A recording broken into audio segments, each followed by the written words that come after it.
वबरकातुहू। आज की इस वीडियो में मैं आप हजरात को दो ख्वाबों की ताबीर बताने जा रहा हूँ। पहला, अगर किसी शख्स ने ख्वाब में सांप देख लिया तो उसकी ताबीर क्या है। इसी तरह अगर किसी शख्स ने ख्वाब में गोश्त देख लिया तो उसकी ताबीर क्या है। सबसे पहले मैं आपको बता दूं कि ख्वाब तीन तरह के होते हैं। एक ख्वाब वो होते हैं जिनको कहा जाता है हदीस नफ्स, यानी दिन भर जो जहन के अंदर ख्यालात रहते हैं, रात के अंदर उमूमन ख्वाब में वही चीज़ सामने आ जाती है। इस ख्वाब की कोई ताबीर नहीं होती। दूसरे ख्वाब वो होते हैं जो शैतानी इल्का होता है, शैतान ने अपनी तरफ से किसी के जहन में कोई बात डाल दी, उसकी भी कोई ख्वाब की ताबीर नहीं होती। और तीसरे ख्वाब वो होते हैं जो अल्लाह ताला की तरफ से होते हैं, इन्हीं ख्वाबों की ताबीर बयान की जाती है। नाज़रीन किराम, अगर किसी शख्स ने कोई बुरा ख्वाब देखा तो उसे दूसरों से बयान नहीं करना चाहिए। हदीस में आता है, नबी अकरम सल्लल्लाहु अलैहि वसल्लम ने इरशाद फरमाया कि ख्वाब जो होते हैं ये परिंदों के पैरों में लटके हुए रहते हैं। जब तक कोई इंसान किसी से बयान नहीं करता तब तक लटके रहते हैं, और जैसे ही किसी से बयान कर दिए जाते हैं तो बसा औकात, चाहे वो ख़राब हों चाहे अच्छे ख्वाब हों, उसी तरह वाक़े हो जाते हैं। लिहाजा अगर बुरे ख्वाब कोई देखे तो उसको बयान करके नुकसान ना उठाने की कोशिश करे। नाज़रीन किराम, अब मैं आपको बता दूं, ख्वाब के अंदर सांप देखना ये दुश्मन की दलील है। अगर किसी शख्स ने अपने घर के अंदर सांप देखा तो इस बात की दलील है कि उसके घर में कोई उसका दुश्मन है। अगर किसी शख्स ने जंगल के अंदर सांप देखा तो ये इस बात की दलील है कि कोई उसका बेगाना दुश्मन है। अगर किसी शख्स ने सांप से लड़ाई की तो ये इस बात की दलील है कि वो दुश्मन से झगड़ा करेगा।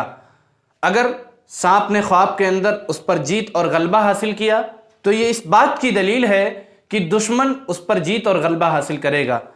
और अगर किसी शख्स ने इसके उल्टा देखा, यानी ख्वाब के अंदर सांप पर गालिब आ गया और सांप से जीत गया, तो ये इस बात की दलील है कि दुश्मन को वो मगलूब करेगा और दुश्मन पर वो जीत हासिल करेगा।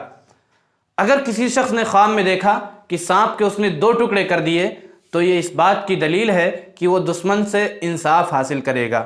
अगर किसी शख्स ने देखा कि उस शख्स को सांप ने दौड़ाया है लेकिन उसको पकड़ नहीं पाया, तो ये इस बात की दलील है कि उसका दुश्मन बहुत ज़्यादा कमज़ोर होगा, जिससे इसको नुकसान पहुंचाने की उम्मीद कम होगी। अगर किसी शख्स ने सब्ज यानी हरे रंग का सांप देखा तो ये इस बात की दलील है कि उसका दुश्मन कोई अल्लाह वाला बुजुर्ग होगा। नाज़रीन किराम, अब मैं आपको बता दूं कि ख्वाब के अंदर गोश्त देखना कैसा है।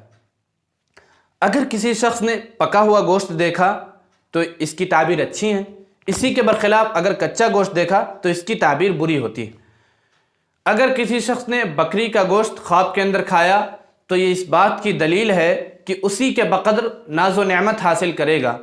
इसी तरह अगर किसी शख्स ने बीफ खाया तो ये इस बात की दलील है कि वो उस साल उसकी नेमत में फराखी कर दी जाएगी।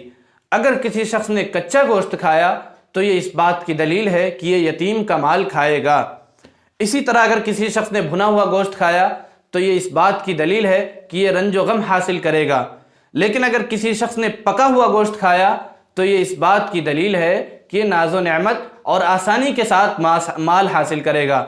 लेकिन अगर कच्चा गोश्त खाया तो ये इस बात की दलील है बहुत ज़्यादा मशक्क़त परेशानी बर्दाश्त करेगा, उसके बाद ये माल हासिल कर पाएगा। नाज़रीन किराम, इसी तरह अगर किसी शख्स ने ख्वाब में देखा कि उस शख्स ने ढेर सारा गोश्त ख़रीदा है और उसको ख़रीद करके अपने घर लाया है तो ये इस बात की दलील है कि ये शख्स हलाक हो जाएगा।